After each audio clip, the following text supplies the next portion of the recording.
샬롬. 오늘도 하나님 말씀 앞에 나오신 여러분 환영합니다. 이렇게 기도하겠습니다. 하나님, 오늘도 우리에게 귀한 하나님의 말씀을 주시니 감사합니다. 이 말씀을 통해서 오늘도 다시 한번 하나님이 주시는 은혜와 승리를 가지고 살아갈 수 있도록 주여 인도해 주시옵소서. 말씀을 들을 때 깨닫게 해주시고 확신케 해주시고 소망이 가득하게 하여 주시옵소서. 예수님의 이름으로 기도했습니다. 아멘.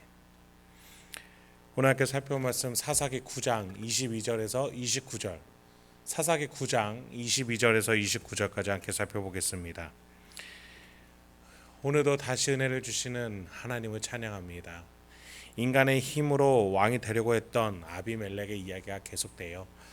아비멜렉이 아버지 기드온에 따라서 절대 권력을 가지고 싶었던 마음의 동기로 보나, 그래서 친혈육 69명을 죽인 과정에서나, 돈으로 사람들을 매수해서 방탕한 자들을 모아서 세력 다툼을 한 것이나, 모든 면에 있어서 아비멜렉은 하나님의 힘으로는, 하나님의 힘을 의지하려는 것은 전혀 그런 면은 보이지가 않습니다.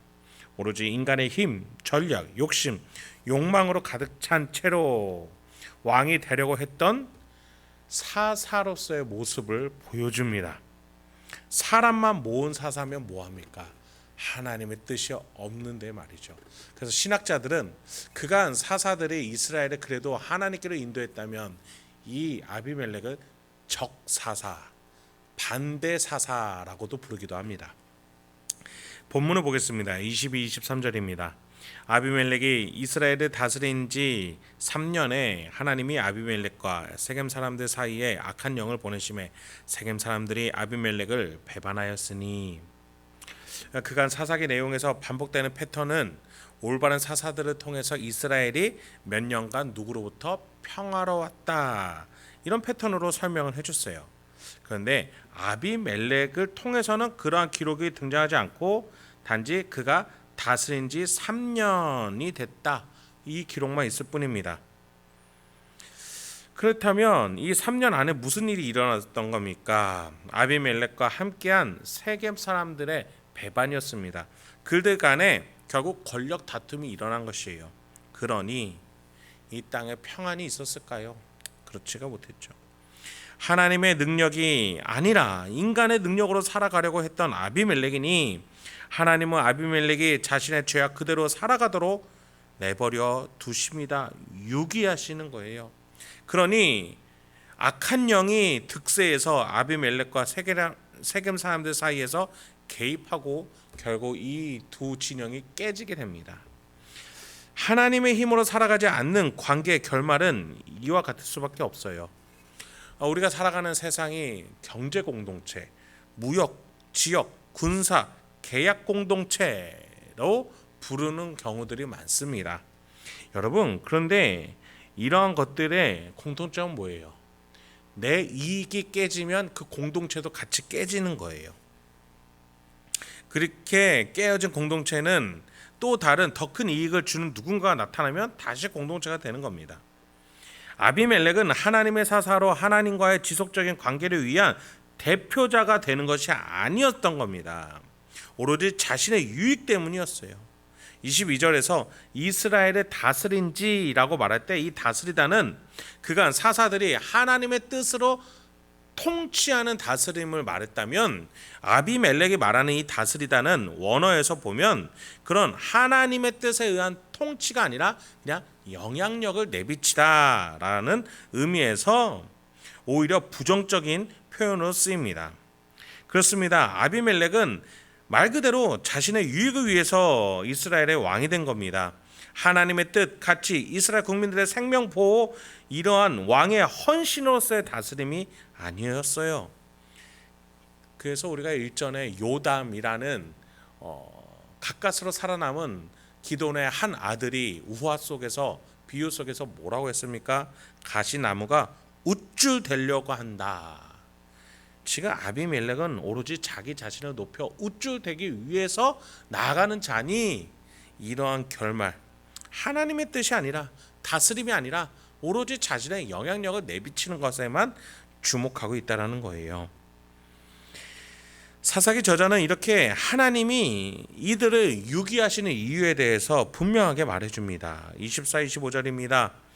이는 여롯바알의 아들 70명에게 저지른 포악한 일을 갚되 그들을 죽여 피 흘린 죄를 그들의 형제 아비멜렉과 아비멜렉의 손을 도와 그의 형제들을 죽이게 한 세겜 사람들에게로 돌아가게 하심이라.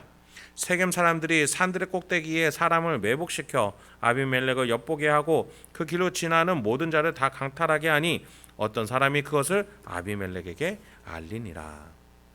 하나님은 아비멜렉이 저지른 행동에 대해서 심판을 하고자 하신다. 그것을 사사기 저자는 명확하게 말해주고 있어요.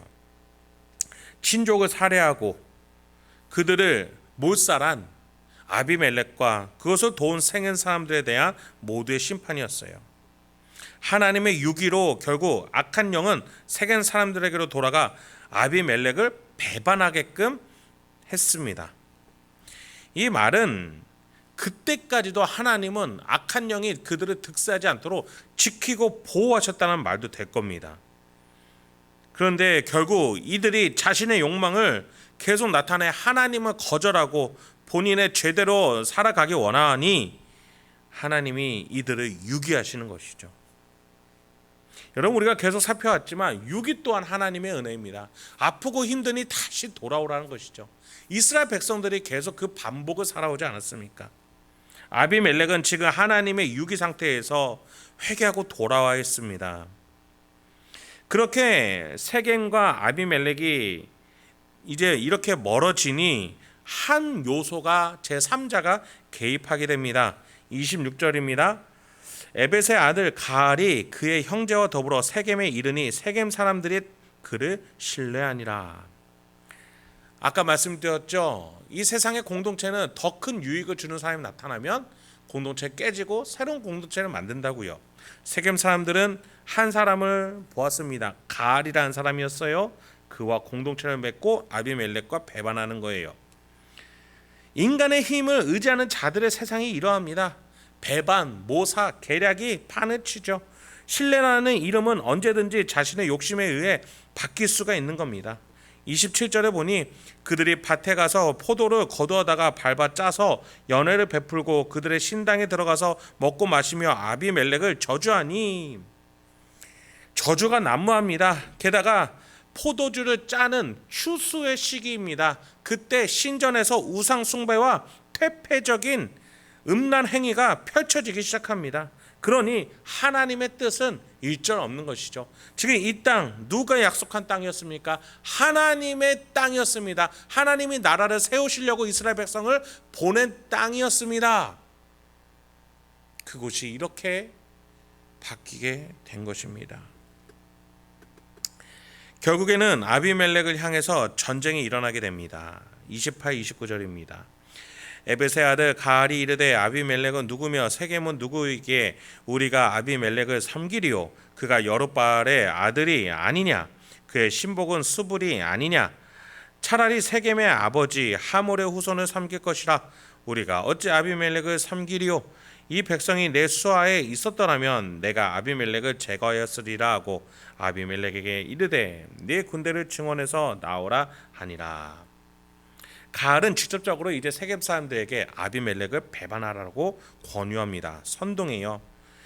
그리고서 차라리 이 땅의 본래의 주인 가나안 족속 히윗 사람들을 섬기는 게 더 탁월하지 않냐, 이렇게 명분도 제시를 합니다. 여러분, 이 부분이 정말 중요합니다. 아까 말씀드린 바와 같이 이 땅은 하나님의 약속이 있는 땅이에요. 그런 점에서 가알은 그냥 제3자의 역할이 아니라 하나님의 약속을 깨기 위한 자로 나타나는 것이죠.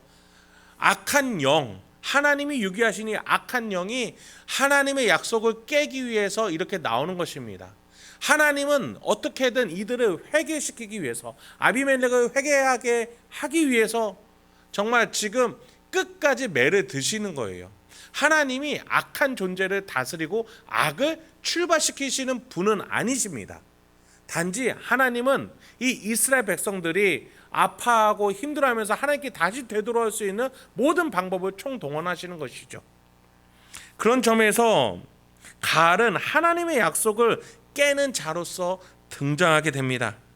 하나님의 땅에 있는 그 족속들에게 본래 가나안 족속을 차라리 섬겨라, 이런 명분은 의미심장한, 이 성경에서 의미심장한 구절이 아닐 수 없습니다.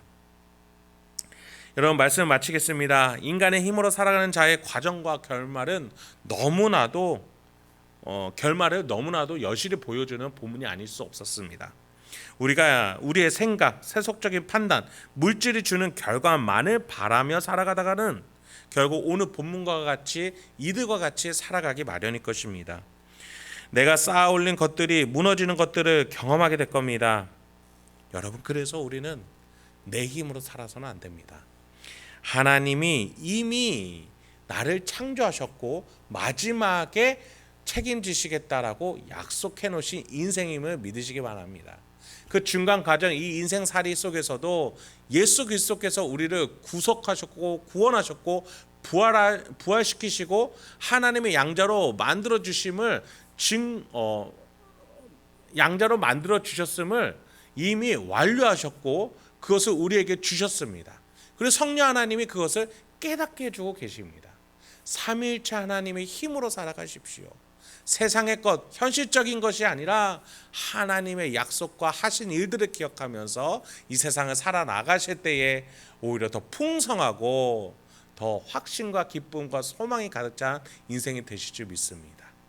그렇게 오늘 하루도 살아가시는 저와 여러분 되게 소망합니다. 함께 기도하겠습니다. 하나님, 우리에게 오늘도 귀한 말씀 주시니 감사합니다. 이 말씀을 통해서 다시 한번 하나님 중심으로 하나님의 힘으로 살아갈 수 있는 우리 행복한 교회 성도님들과 제가 되도록 인도해 주시옵소서. 주여, 이 세상이 얼마나 역경이 많고 어려움이 많고 우리를 흔드는지요. 주여, 그럴 때마다 우리가 세상의 것이 아니라 하나님을 붙들고 살아갈 수 있도록 주여 은혜를 베풀어 주시옵소서. 마음을 다잡을 수 있도록 깨닫게 해 주시옵소서. 우리 성도님들 한 분 한 분을 붙잡아 지켜 주시옵소서. 예수님의 이름으로 기도했습니다.